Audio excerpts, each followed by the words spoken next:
tidurnya bisa nyenyak? Kenapa? Karena ada ayam. Terus ada apa lagi? Bau ayam. Ada yang ngorok. Nah, tapi sebelumnya nih ya, sebelum kita membuka renungan kita pagi hari ini, Miss mau tanya. Miss kan gak bisa berdiri, jadi Miss gak bisa lihat yang di belakang, tapi Miss harap semuanya tetap bisa fokus.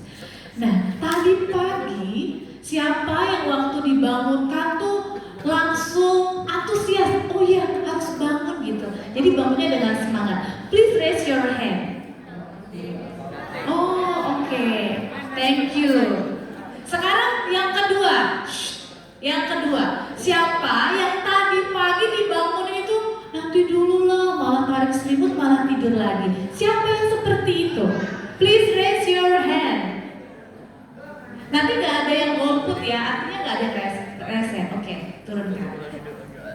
Sekarang pertanyaan ketiga, siapa Luis yang tadi pagi itu waktu mau doa kelompok dia malah dia bangun sih, tapi dia malah kayak pikirannya kemana-mana gitu, lagi membayangkan, aduh kapan pulang, aduh tadi malam capek banget. Jadi hanya badannya aja yang ikut doa. Siapa tadi pagi yang seperti itu?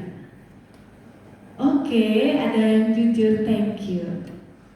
Pertanyaan yang terakhir, ada nggak tadi pagi yang doanya sambil main-main?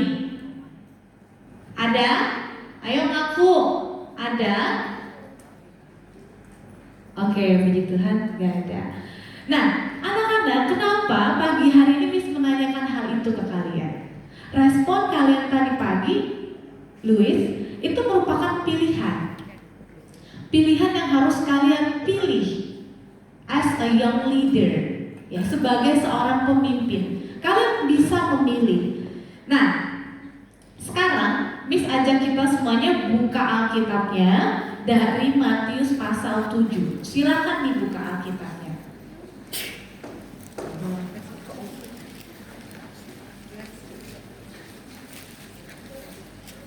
Terus nanti Alkitabnya tolong ditandai, dikasih pembatasnya. Jadi tetap stay pada Alkitabnya, karena kita mau sama-sama lihat nih apa yang Tuhan ajarkan kepada kita untuk kita bisa menjadi seorang pemimpin muda yang berjalan sesuai dengan maunya Tuhan. Ya, dikasih batas ya.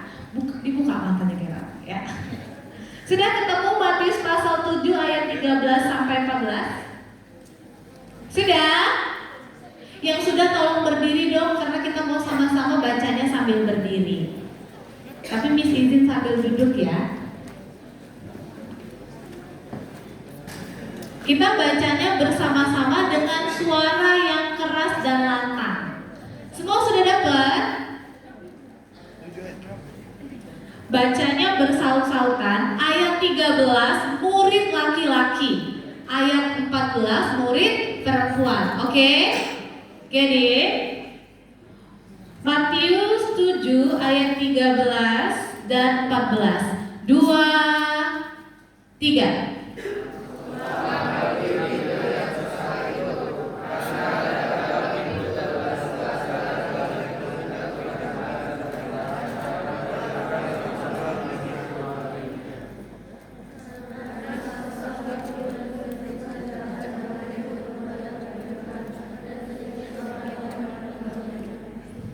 Terima kasih, silakan duduk.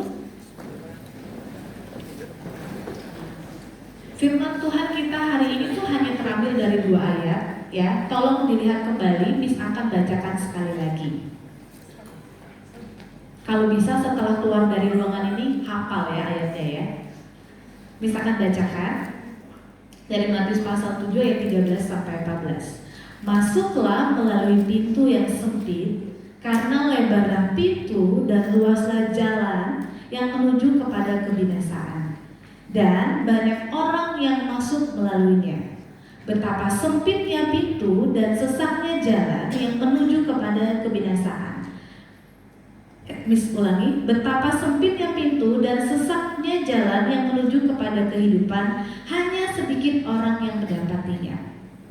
Nah, sekarang Miss akan sedikit menjelaskan konteks pembacaan firman Tuhan kita. Jadi kalau kalian coba lihat di Alkitabnya, boleh dilihat mundur ke belakang. Bagian firman Tuhan yang kita baca itu merupakan berada di perikop besar. Ada yang bisa bantu Miss jawab, itu perikop besar atau judul besarnya tentang apa? Tentang khotbah di bukit. Jadi pada saat itu, pada masa itu, Tuhan Yesus itu sedang memberikan pengajaran kepada murid-muridnya. Sehingga bagian yang kita baca tadi itu adalah bagian penutup dari khotbah di bukit. Nah, sebenarnya pada saat itu apa sih yang sedang Tuhan Yesus ajarkan kepada murid-murid atau kepada pendengarnya? Saat itu Tuhan Yesus itu sedang ngajarin ke muridnya tentang bagaimana menjadi seorang murid yang sejati. Ya, apa sih Miss murid yang sejati itu? Jadi murid sejati itu murid-murid yang kehidupannya sesuai dengan standar kebenaran firman Tuhan. Ya, kemarin Miss sedikit lihat slide-nya contoh Josephine, guru Injil Josephine, itu sudah banyak hal yang diajarkan kepada kalian. Bagaimana seorang pemimpin Kristen seharusnya dan lain sebagainya. Bagaimana seorang pemimpin Kristen yang menjaga integritasnya dan lain sebagainya. Nah, sebenarnya hari ini Miss gak akan masuk ke sebuah topik yang baru, ya, karena kemarin kalian sudah belajar panjang lebar. Tapi yang menjadi pertanyaannya, masih ada nggak yang ingat kemarin contoh tuh ngomong apa sih? Ada yang masih ingat? Di sesi 1 bahas tentang apa kemarin? Ada yang bisa bantu? Tentang apa ya kemarin sesi pertama ya? Jadi pemimpin itu harus ngebosi. Tentang itu ya? Enggak, jadi pemimpin harus bagaimana? Pemimpin harus melayani. Terus di sesi kedua itu dalam komunikasi sebagai seorang pemimpin, apa yang harus dia lakukan? Harus apa sih integritas? Apa sih integritas? Gak kedengeran. Apa integritas? Jujur Miss. Apa yang diomongin di depan, itu juga yang diomongin di belakang, itu juga yang dilakukan. Betul? Nah, sekarang pada saat itu Tuhan Yesus juga bilang ke murid-muridnya, mungkin kurang lebih seperti ini ya, murid-murid, kan kamu udah aku ajarin banyak hal ya. Coba kalian lihat Alkitabnya di bagian awal sebelum teks yang kita baca. Coba bantu Miss baca apa aja perikop yang sudah Tuhan Yesus ajarkan sesuai dengan LAI, Lembaga Alkitab Indonesia. Tentang apa? Coba sebutin. Ada tentang apa saja yang Tuhan Yesus ajarkan? Buka Alkitabnya. Yang keras kira. Tentang ucapan bahagia. Ada tentang apa lagi? Garam dunia dan terang dunia. Siapa yang tahu apa maksud garam dan terang dunia? Kita harus asin ya? Atau gimana sih maksudnya? Apa maksud bahwa kita itu adalah terang dan garam dunia? Kemarin Miss Ami sempat ngobrol ya sama Mr. Billy tentang garam dunia dan terang dunia. Terkadang tuh ada yang bilang kita itu harus menjadi terang dan garam. Kita itu harus menjadi terang dan garam. Tapi kemarin berdasarkan diskusi Miss Ami dan Mr. Billy itu kalimatnya kurang tepat. Menjadi itu berarti sudah jadi belum? Belum. Tapi sebenarnya firman Tuhan tuh katakan kita ini adalah garam dan terang, bukan berarti menjadi. Ingat, salah satu perintah Tuhan Yesus ya, pada saat itu kita itu adalah apa? Garam dunia dan terang dunia. Jadi itulah identitas kita sebagai murid Kristus dan masih banyak lagi. Nah, sekarang kita mau lihat secara satu satu persatu, fokus di bagian ayat yang kita baca. Coba satu orang adakah yang bisa membantu Miss di bagian ayat 13a itu? Apa sih perintah Tuhan terhadap murid-muridnya pada masa itu?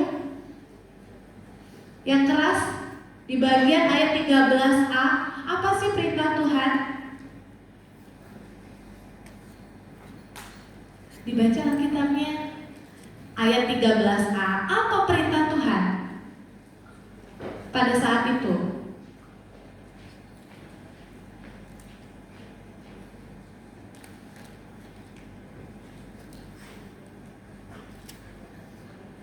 Ini masih ngantuk ya? Coba dilihat 13a, apa perintah Tuhan? Apa yang diinstruksikan sama Tuhan? Masuklah melalui pintu yang sesat. Kalau Miss Amin ini kan TB2 ya tulisannya, masuklah melalui pintu yang sempit. Nah, anak-anak, apa sih yang Tuhan maksud masuklah melalui pintu yang sempit?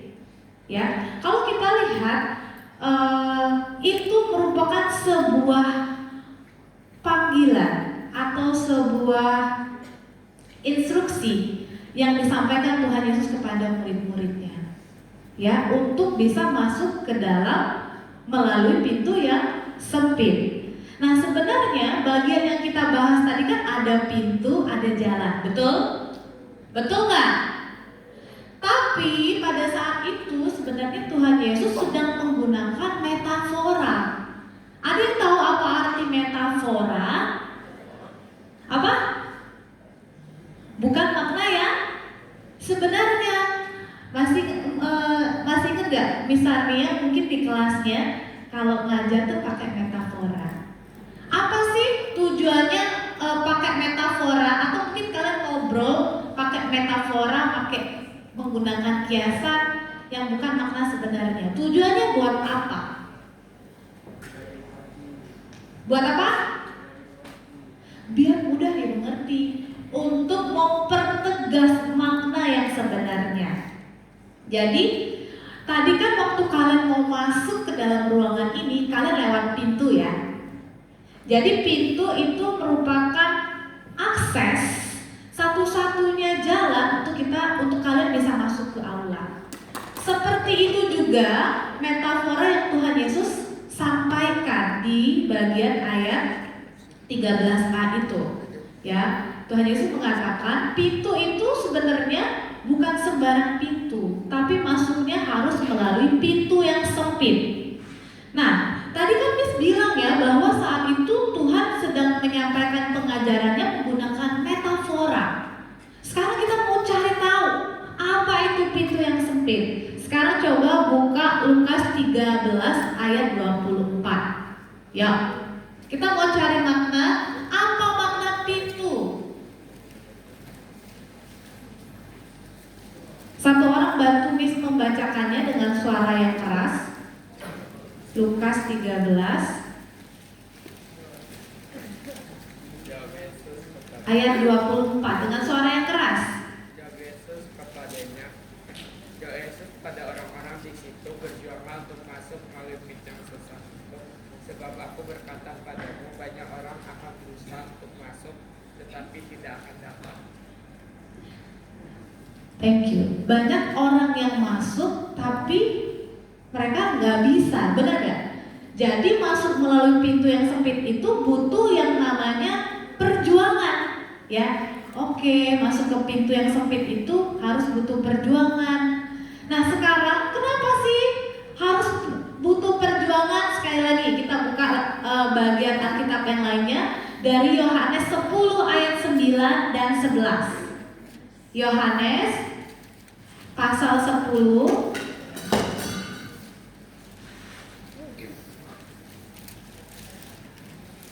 Yohanes perjanjian baru atau lama? Oke, good.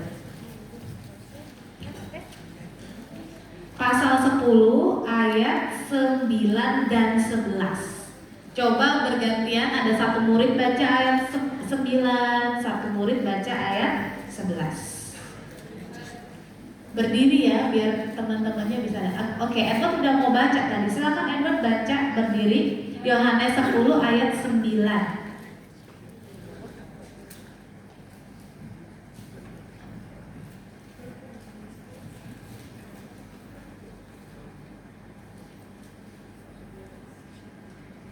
Iya, pakai mic-nya biar kedengaran ya.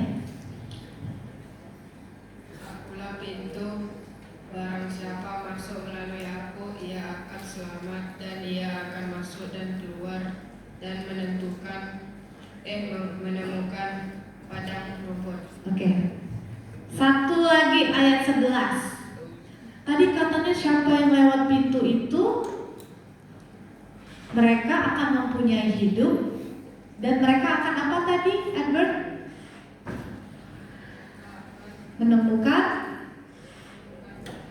Menemukan padang rumput. Makin penasaran ya, siapa sih pintu yang sempit itu? Lanjut ayat 11. Satu orang.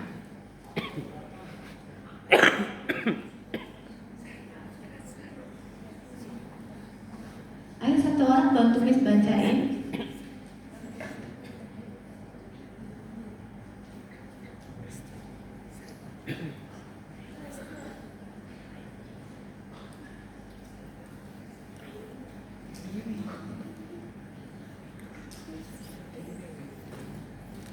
Ayat 11, akulah gembala yang baik, gembala yang baik memberikan nyawanya bagi domba-dombanya. Thank you. Jadi siapa itu pintu yang sempit? Dia adalah gembala yang baik. Terus dia rela memberikan nyawanya untuk domba-dombanya. Jadi siapa? Siapa? Nggak kedengaran? Yesus. Jadi kalau kita mau memperoleh kehidupan, kita harus masuk melalui pintu yang sempit itu bersama dengan Yesus.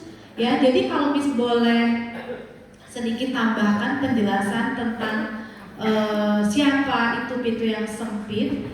Menurut salah satu buku dari NIV Application Commentary, pintu yang sempit itu menunjuk kepada Yesus sendiri. Artinya kalau kita mau masuk ke surga, mau masuk ke dalam kerajaan Allah, ya, kita harus pilih jalan yang sempit, bukan jalan yang lain, ya, sehingga kita akan memperoleh kehidupan yang sejati. Nah, jalan yang sempit itu seperti apa sih, Miss? Sekarang kita akan lihat di bagian ayat 13b sampai 14a. Miss akan bacakan. Simak Alkitabnya baik-baik. Karena lebarlah pintu dan luaslah jalan yang menuju kepada kebinasaan, dan banyak orang yang masuk melaluinya. Jadi kalau lebar pintu, luasnya jalan, banyak orang akan masuk melaluinya. Tapi bagaimana sebaliknya? Betapa sempitnya pintu dan sesaknya jalan yang menuju kepada kehidupan, itu sedikit orang yang melewatinya. Jadi tidak banyak orang yang milih jalan sempit itu. Kenapa ya hal ini bisa terjadi? Ini adalah sebuah realitas yang Tuhan Yesus coba jelaskan buat kita semua, bahwa di dalam bacaan yang barusan kita baca ayat 13 dan 14 itu ada dua jalan dan ada konsekuensinya, ya. Kalau kita masuk melalui pintu yang sempit, jalannya akan sesak. Kalau kita masuk melalui pintu yang lebar, ya, pintu yang luas, apa tadi? Firman Tuhannya, kalau kita masuk melalui pintu yang lebar, maka jalannya akan luas. Coba sekarang di sini Miss lihat aja nih siapa yang udah mulai ngantuk-ngantuk. Ngantuk-ngantuk ini pasti ada efek tadi malam, betul? Betul apa betul? Yang ngantuk tidurnya on time atau delay baru tadi pagi tidurnya? Siapa yang tidurnya delay? Baru tidur tadi pagi. Seharusnya tidurnya jam berapa? Jam 10. Berarti semalam itu kalian diperhadapkan dengan dua pilihan kan? Bener gak? Berarti tadi pagi diperhadapkan dengan dua pilihan kan? Tidur atau main. Itu pilihan. Banyak yang tidur apa banyak yang main? Ngaku deh. Banyak yang tidur apa yang main? Main, itu pilihan. Sebenarnya yang baik itu yang menunjukkan seorang murid yang taat, yang menunjukkan seorang pemimpin muda yang bertanggung jawab atas dirinya sendiri. Pada saat sudah jam 10 itu harus tidur atau main? Harus tidur. Tapi pertanyaannya kenapa main yang dipilih? Kenapa main yang dipilih? Karena Miss sedikit menerawang di sini ada mata-mata yang sayu-sayu, Miss kayak lagi sedang menindakbobokkan kalian. Itu pilihan, ya. Jadi kalian itu selalu diperhadapkan dengan pilihan. Demikian juga dengan pemimpin, ya. Pemimpin muda yang sesuai dengan standar kebenaran firman Tuhan itu diperhadapkan dengan pilihan. Pertanyaannya, kalau cuma mau ngatur badannya bisa tidur cepat atau tidak aja sulit, bagaimana memutuskan sesuatu hal yang lebih besar? Bagaimana nanti pada saat kalian dipercayakan sebagai seorang pemimpin dalam kelompok bisa mengambil keputusan yang tepat? Karena menjadi seorang pemimpin yang bijaksana, menjadi seorang pemimpin yang bisa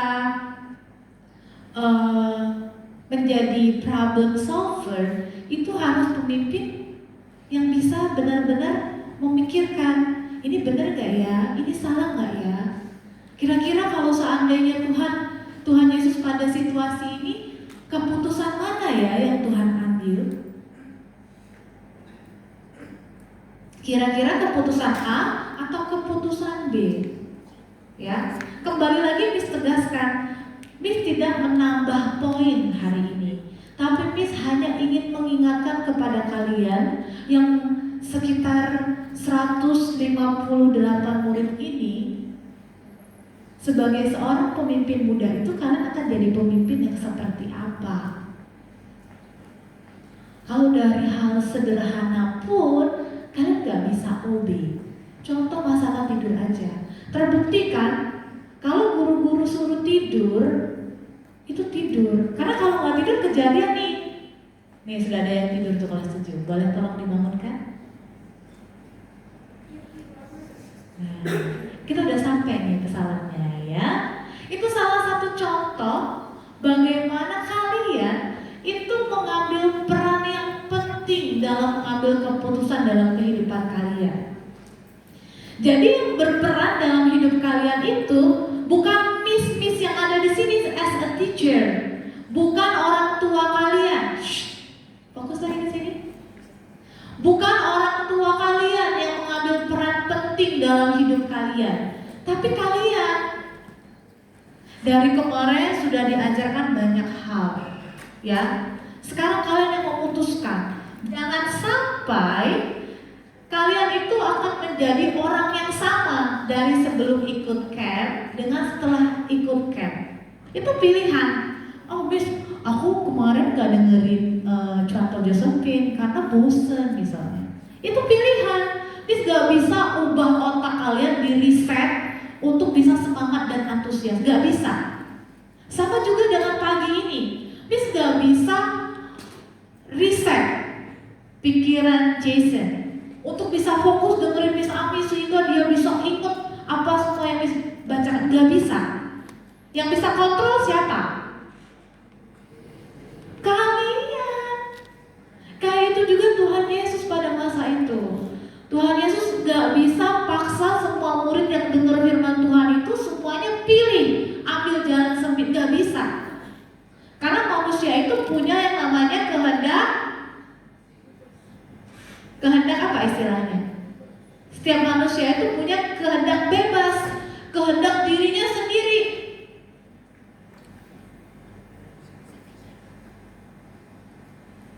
sekarang tanya ke dirinya masing-masing. Dari kemarin sampai pagi ini, kalau Miss disuruh ngelis, ada berapa keputusan yang kalian ambil? Kira-kira keputusan itu keputusan yang baik atau keputusan yang tidak baik? Coba pikirkan, coba renungkan. Kita guru-guru di sini, mereka itu ada yang meninggalkan keluarganya, ya. Misalnya punya anak ya, yang bisa kami ingat, ada Miss Yvonne, ada Mr. Billy, ada Mr. Santun, ada Miss Sari. Itu keputusan yang besar buat mereka untuk stay di sekolah ini, untuk temenin kalian, untuk jagain kalian, untuk sama-sama membentuk kalian agar kalian bisa jadi seorang pemimpin muda yang pilih jalan sempit dan hidupnya sesuai dengan karakter Kristus. Itu pilihan. Kalian juga memutuskan ikut camp, hadir di sekolah ini, itu juga sebuah keputusan yang besar. Mungkin kalau di rumah tidurnya bisa nyenyak, anget, kasurnya empuk gitu ya, bisa lompat-lompat nggak sakit badannya. Coba kalau tadi kalian di kamar lompat, di dorm itu lompat-lompat, bisa patah pinggang nggak? Iya, artinya kalian tuh memilih meninggalkan kenyamanan kalian di rumah untuk bisa hadir di sini. Jadi baik kalian maupun guru atau bahkan Miss Ami yang kalian lihat di sini, itu bisa berada di ruangan ini, itu adalah sebuah keputusan yang harus diambil. Semua bisa stay ada di ruangan ini, tapi Miss mau tanya, bagaimana hatinya? Hati nggak bisa dilihat oleh orang, tapi kalian bisa lihat hati kalian. Apakah saat kalian memutuskan ikut camp ini hanya karena kalau nggak ikut kan nanti dimarahin Miss, nanti dapat surat teguran Miss? Atau kalian memutuskan ikut camp karena memang semangat, ikut camp, belajar banyak hal, belajar tentang bagaimana menjadi seorang pemimpin yang bijaksana? Itu pilihan. Miss nggak bisa paksa sekian banyak kepala itu punya mindset yang bisa punya pemikiran, iya aku harus ikut camp dengan sebaik-baiknya, setiap materi yang disampaikan oleh pembicara aku bisa rekam, sehingga pulang dari camp aku akan menjadi seorang pemimpin baru, pemimpin muda yang diperbaharui. Itu pilihan, ya, itu pilihan. Nah sekarang kita mau lihat di bagian yang terakhir, di bagian ayat 14 bagian B. Di sini mengatakan bahwa hanya sedikit orang yang mendapatinya. Jadi untuk punya keputusan yang baik, ya, sama seperti pada masa itu Tuhan Yesus sudah bilang ke murid-muridnya, hanya sedikit kok orang yang akan masuk melalui pintu yang sempit. Karena itu bukan sebuah keputusan yang mudah, itu keputusan yang sulit. Jadi kalau seandainya kalian lihat ya, sebenarnya Miss Ami bisa pilih sih untuk tidak hadir, untuk nggak bersama-sama dengan kalian pagi ini. Miss bisa istirahat di rumah, Miss bisa tidur, Miss bisa fokus recovery. Nah sebelumnya Miss mau cerita, kemarin tuh ada yang nanya sama Miss kan, Miss kakinya kenapa? GWS ya Miss, GWS ya Miss. Itu tuh jadi berkat loh buat Miss Ami, tetap bisa semangat gitu. Bahkan untuk bisa berada di ruangan ini, itu sebuah semangat. Jadi Miss sedikit cerita, kemarin tuh Miss mau pergi meeting, Miss turun tangga gitu ya. Waktu turun tangga Miss ya, kayak kalian karena buru-buru lari kecil-kecil. Jadi waktu sampai di pertengahan tangga ada poster lagi ngepel. Miss bilang, Pak saya pergi meeting ya, kurang lebih kayak gitu sambil senyum-senyum. Gak sampai 1 detik di pertengahan tangga itu Miss kepleset kaki yang kanan. Karena lantainya agak licin, jadi karena ini kepleset, kaki kiri Miss harus menopang badan Miss dong, ya. Karena itu licin dan mungkin juga Miss kelelahan, Jadinya Miss tergelincir. Jadi kira-kira ada 7 anak tangga lagi yang seharusnya Miss lewati, tapi Miss malah terjun bebas selancaran di tangga, bukan selancaran di pantai. Nah, itu sakit banget. Percaya nggak kalau ini sakit banget? Percaya? Mau coba? Enggak? Ya, Miss sedang berandai-andai ya, Miss sedang berandai-andai. Kalau kemarin aku nggak lari kecil-kecil, jalannya santai aja gitu. Miss sering bilang kan sama kalian, walk. Tapi kemarin Miss nggak walk, karena buru-buru Miss lari kecil-kecil. Itu keputusan. Waktu Miss sudah jatuh, apakah Miss marah-marah? Pak, kamu ya, apelnya licin, sehingga buat aku jatuh. Bisa kan Miss kayak gitu? Bisa kan marah? Bisa. Tapi Miss nggak pilih untuk itu. Miss malah refleksi, ya ampun Tuhan, aku kan ajarin muridku untuk walk. Kenapa aku nggak walk? Nggak jalan gitu, malah lari kecil-kecil. Terjadilah ini. Si kaki kesayangan Miss ini sakit. Itu karena keputusan yang Miss Ami ambil loh. Pilih jalan atau pilih lari. Sederhana kan? Gak sampai 1 detik dari Miss senyum-senyum gitu, jatuh. Sekarang coba pikirkan kalian. Pada saat kalian berada di sebuah keputusan, kalian bisa ambil keputusan yang benar atau keputusan yang salah. Kenapa kemarin Miss merasa gak usah marah, gak mau menyalahkan orang lain? Yaitu karena Miss sadar itu ada kesalahan dari Miss juga. Itu sebuah keputusan. Sama waktu Miss tetap berada di sini, Miss juga mau cerita nih ya. Cerita tadi pagi waktu kalian olahraga, Miss itu persiapan untuk ganti baju, dandan lah biar agak segeran gitu ya ketemu kalian anak-anak yang luar biasa ini. Miss persiapan. Jadi persiapannya itu rencananya Miss mau pakai tongkat karena Miss gak mau ngerepotin guru-guru kalian. Karena kalian tuh pasti guru-guru tuh udah capek tadi malam. Jadi Miss belajar pakai tongkat. Tapi karena Miss belajar pakai tongkat, tadi di toilet tuh Miss mau pingsan. Hampir sekitar 5 menit itu Miss gelap semua. Terus kuping Miss itu kayak pabrik, bisik gitu. Terus Miss bilang sama Miss Hertin, terus Miss juga panggil Mr. Billy, aduh, aku mau pingsan. Apa aku mau dipanggil Tuhan ya? Apa aku harus ke IGD? Itu tadi pagi. Beneran tadi pagi. Terus Mr. Billy bilang, udah, gak usah kamu yang sharing, aku aja. Secara Mr. Billy master ya, bisa gitu dalam waktu singkat bisa menggantikan sharing. Tapi Miss Ami bilang sama Mr. Billy, Sir, tapi aku udah persiapan loh untuk bawain sharing ke anak-anak. Aku harus tetap bisa di atas. Itu pilihan yang mudah atau sulit? Itu pilihan yang sulit. Miss tetap nggak bisa. Aku tetap harus ke atas karena aku sudah persiapan untuk bisa sharing di depan anak-anak.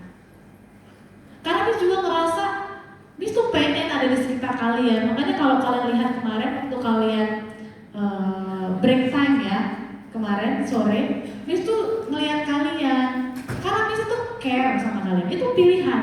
Kalau bisa, mungkin sebagian orang kalau di posisi Miss mereka akan tidur di rumah, gak akan ada di sini. Itu merupakan contoh dari memilih jalan yang sempit.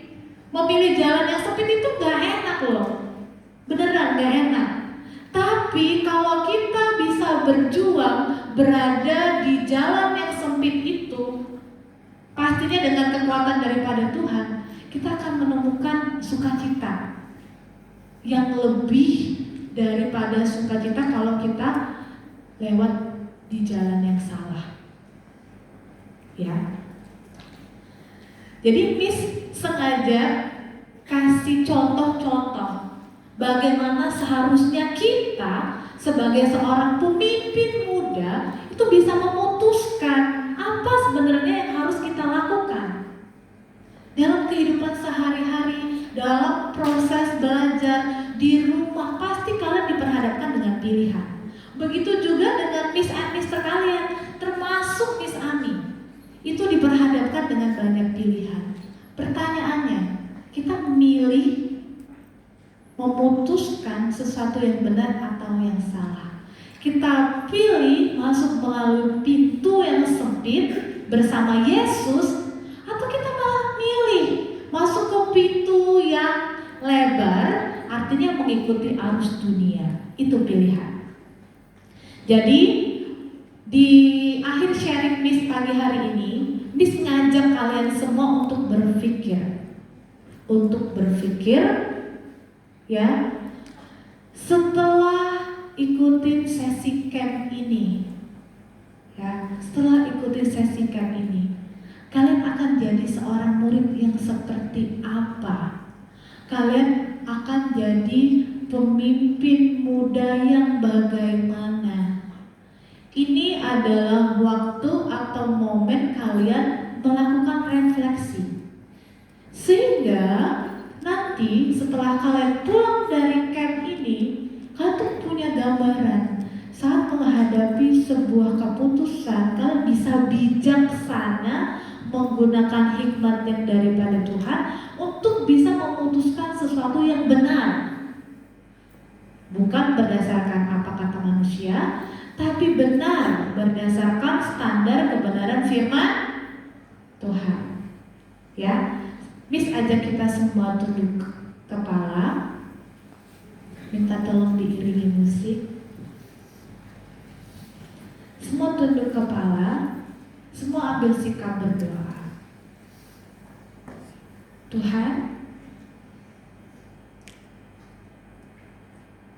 dalam kehidupan kami sering diberhadapkan dengan banyak pilihan. Tapi sebagai anak-anaknya Tuhan, kami butuh kekuatan yang daripada Tuhan untuk bisa bantu kami, untuk bisa tolong kami, sehingga kami boleh mengambil keputusan untuk masuk kepada pintu yang sempit. Sehingga lewat keputusan kami ini ya Tuhan, kami berjalannya bersama dengan Tuhan. Kami anak-anak-Mu yang masih sangat muda ini, di usia remaja, yang sedang belajar di jenjang SMP, kami butuh Tuhan untuk bisa tolong kami, untuk bisa bantu kami terus berada di jalannya Tuhan.